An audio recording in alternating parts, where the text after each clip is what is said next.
The LEGO Movie 2 is a really strange sequel. Because on one hand, I actually think this movie is better than people remember. It has a heartbreaking sibling story, impressive animation, some genuinely funny jokes, and a surprisingly thorough message about growing up without abandoning play. But on the other hand, the movie also feels like the exact moment when the LEGO Movie franchise ran away, not because the movie's bad, but because by the time the LEGO Movie 2 came out, the magic trick had already been performed. The surprise was gone. The cinematic universe fever was starting to cool down. After LEGO Batman and LEGO Ninjago, audiences may have looked at the movie and thought, wait, didn't we do this already? So today, I want to review the LEGO Movie 2, the second part, but I want to ask the big question. How did one of the most creative animated franchises from the 2010s go from feeling like the future of animated comedy to basically disappearing from theaters? The biggest issue with the LEGO Movie 2 is that it had to follow up the movie that probably shouldn't have worked in the first place. The first LEGO Movie was not just good for a toy commercial. It was good because it turned the idea of a toy commercial inside out. It was meta, it was chaotic, it was sincere, it made fun of the Chosen One stories while still being one. It used corporate branding to tell a story about creativity and individuality. Now that in itself is a hard trick to repeat. And in 2014, the idea of a giant franchise crossover still had novelty. Seeing random pop culture figures all existing in the same toy box felt fresh because the culture was still obsessed with the idea that everything could be a cinematic universe. Marvel made connected universes feel like the future. Studios wanted their own versions, and the LEGO Movie found a clever way that trend felt playful instead of exhausting. But by 2019, the temperature kind of changed. Audiences have seen more cinematic universes, more shared universes, more franchises setups, more brand extensions, and more movies that felt like they existed to build towards the next thing. And that's where the Lego 2 runs into some trouble. It's still clever, it's still colorful, and it's still emotionally sincere, but it no longer feels like the discovery. It feels like part 4 of a franchise that maybe should have felt like part 2. And that's not entirely the movie's fault. Before the sequel even arrived, we already had the Lego Batman movie and the Lego Ninjago movie. So instead of the audience waiting 5 years to the direct sequel, they already been through multiple Lego theatrical experiences. That makes the Lego Movie 2 feel less like the grand return of Emmet and Lucy and more like another chapter in a brand that already started to feel stretched. So when people are going to ask, hey, why did the Lego Movie series fail? I think the answer is simple. It wasn't that the Lego 2 movie was bad. I think the answer is that the franchise misunderstood what made the first movie special. The first movie worked because it was a surprise, emotional attack disguised as a joke machine. You go in expecting product placement. You go in expecting jokes. You get Batman. You get everything is awesome.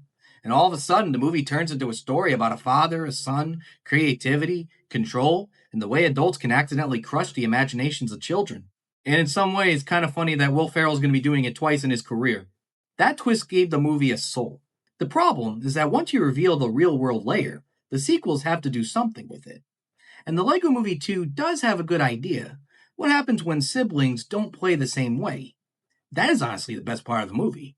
But from a franchise standpoint, the question becomes how many times can we keep this world finding new emotional metaphors, playing with Legos before it starts feeling forced?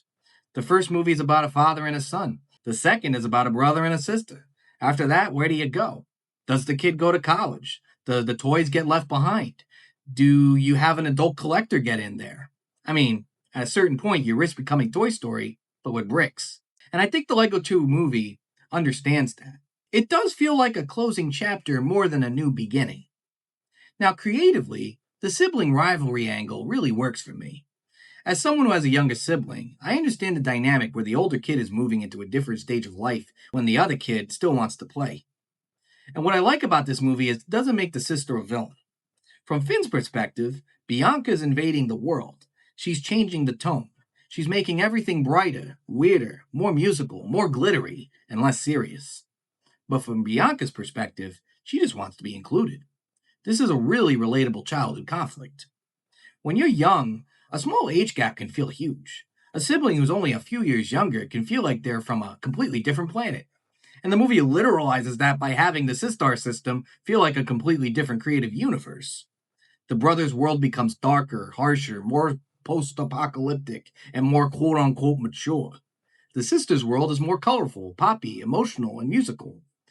And the movie's basically saying, no one's wrong. Growing up is important. But becoming mature should not mean becoming cynical. And being soft, colorful, gentle, or emotionally open should not be treated as childish or embarrassing. That is where I think the movie has a stronger message than people give it credit for. The best character idea in the movie is Rex Dangervest. Rex is funny because he's basically every Chris Pratt character, mashed into one exaggerated Lego guy. But beneath the joke, Rex is the movie's warning side. He represents what happens if Emmet decides that being kind, gentle, optimistic, and emotionally open makes him weak. And honestly, I like that. Because so many stories about boys growing up treat softness like something they need to outgrow. The Lego movie challenges that. It says Emmet does not need to become Rex to matter. He does not need to become darker, cooler, tougher, or more traditionally masculine to be valuable. That connects directly to the sibling story. Finn is embarrassed by play that feels younger and more feminine coded. He wants his world to be tougher and edgier, but the movie pushes back on that idea. It says imagination is not more valid just because it's darker, and I kind of like that. The problem is that Rex is also where the movie starts to feel a little overstuffed. He's a clever idea, but the movie's already juggling Emmett, Lucy, Batman, the Queen, the Sistar system, the sibling story, the real world story, the musical numbers, and the franchise commentary. So while Rex works thematically, he also adds the feeling that the sequel's trying to solve too many problems at once. That's where I start to feel the cracks. First, Will Ferrell's return as the dad feels oddly small. In the first movie, his character's essential. He's the emotional key that unlocks the entire film. The story needs him. But in the Lego Movie 2, he's there because it would feel weird if he wasn't. I honestly feel like he just showed up to the recording booth and just recorded his lines and cashed his paycheck. Hans, I could really use your help up here. Kids, do the thing. What your mother said. That's a sign that the sequel's emotional center shifted. This is not really about the dad anymore. It's about Finn and Bianca. But because the first movie made the dad so important, his smaller role feels strange. Second, the movie sometimes needs too much on the idea that bigger means better. More worlds, more songs, more characters, more meta jokes, more mythology, more celebrity voice work. And again, a lot is fun. The Queen character's a fun foil, especially Lego Batman. I like the way the movie plays with whether she's genuinely kind or secretly sinister. And Batman's popularity still gives the movie a lot of easy comedy. But the first Lego movie had a cleaner emotional engine. The sequel has a lot of good pieces. Not all of them snap together perfectly. One thing I'll absolutely defend is the animation. The Lego 2 movie still looks amazing. I love that these movies use digital animation to emulate the imperfections and limitations of stop motion. The character moves like Lego figures, the world feels built. The effects look like they could have been made out of actual bricks, even when you know the scale is way beyond what practical stop motion would allow. That's one of the reasons why this franchise still holds up visually. There's a tactile quality to it. The spaceships, planets, creatures, vehicles, everything feels like it belongs in the same visual rulebook. And that matters because one of the dangers of CGI animation is that everything can start to feel so smooth. The Lego movie has texture, they have constraint, they got visual gimmicks that actually support the story. This is a world about play, so the world should feel playable. I also understand why the movie leans harder into the music. Everything that was awesome became such a defining part of the first movie that the sequel almost had to engage with that legacy. And because Bianca's imagination seems tied to pop music, glitter, performance, and emotional expressiveness, the musical direction made sense. The songs are not all equally memorable, but I do think the musical approach helps separate Bianca's world from Finn's. To him, it feels annoying. To her, it feels expressive. And that's the point. The movie uses music as a class of playstyles. The brother wants grit, coolness, toughness, and seriousness. The sister wants color, rhythm, emotion, and connection. So even when the songs feel a little too much, I understand the storytelling reasons behind them. So here's my main take. The Lego Movie 2 did not fail because it had no heart. It failed because it arrived at the wrong time, after too much franchise expansion, with a concept that no longer feels surprising. In 2014, the Lego Movie felt like lightning in a bottle. But by 2019, audiences have already seen the trick. They've already seen Lego Batman. They've already seen Lego Ninjago. They've already seen the brand stretch itself into a larger movie universe.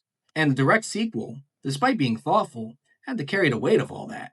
It had to be a sequel, it had to justify the franchise, it had to add new worlds, it had to be a musical, it had to bring back old characters, it had to introduce new ones, it had to continue the real world story, it had to prove that the Legos could still be a theatrical powerhouse. It's a lot of pressure for the movie.